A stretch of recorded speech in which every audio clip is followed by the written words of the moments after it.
negosya.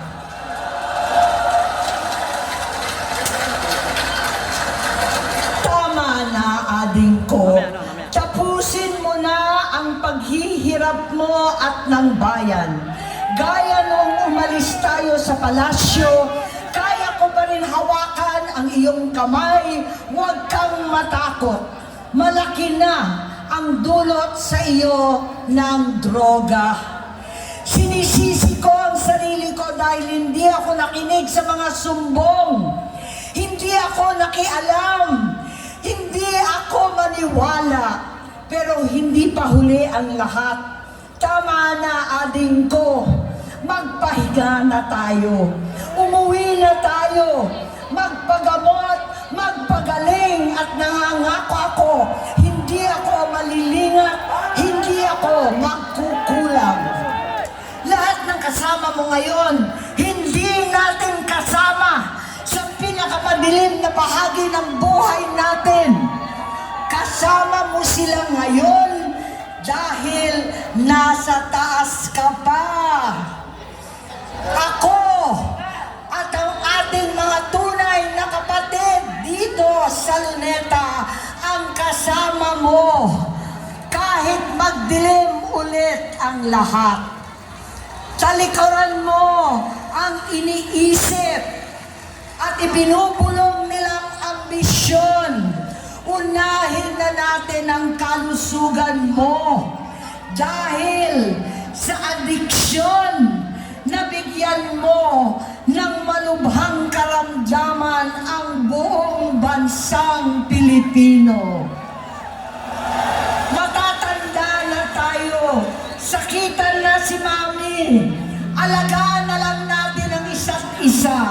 Kaliwat kanan man ang panghuhusga sa akin, malinaw sa aking puso na dapat mauna ang Diyos, ang bayan, pamilya at sarili.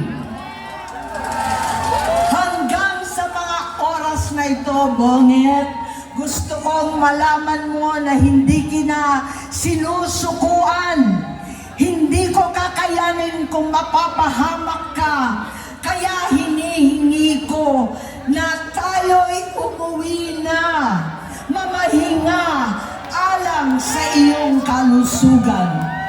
Kaya kung mabigo at mawala sa iyo ang posisyon, pero hindi ko kayang mawala ka sa amin. Ayusin mo ang sarili mo. Magpagamot. Alisin ang droga sa iyong sistema. Wala akong ibang gusto kundi gumaling ka, malampasan natin ito muli. Dahil wala akong ibang hinahangad bilang ate, kundi maging masaya ka, maging ligtas sa panganib, malusog, matagumpay sa buhay. Itama ang mali, labanan ang adiksyon, at ako hindi kailanman aalis sa iyong tabi. Susuporta at hindi titigil manalangin kasama ninyo dito sa Luneta at sa buong mundo. Dahil iyon naman ang tungkulin at ibig sabihin ng salitang kapatid.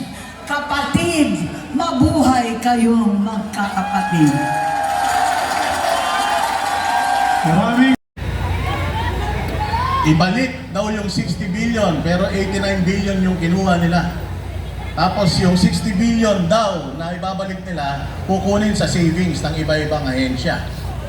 So mantakin mo, nagbayad na, nangakuha na sila ng pera na hindi sa kanila, nagbayad pa sila ng hindi rin sa kanila.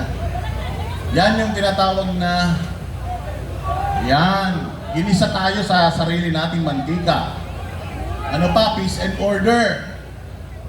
May mga sumusukong drugs, pero walang drug lord.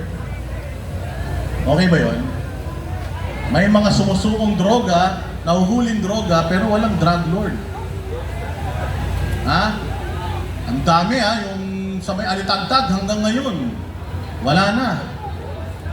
O, pinakamalaking drug haul Proud na proud sila. Pinakamalaking drug hole sa tanang history ng Pilipinas na huli nila sa administrasyon nila. Pero walang drug lord, drugs lang. Paano yun? Doon pa lang, alam na natin, niloloko tayo eh. Legacy daw nila ang edukasyon.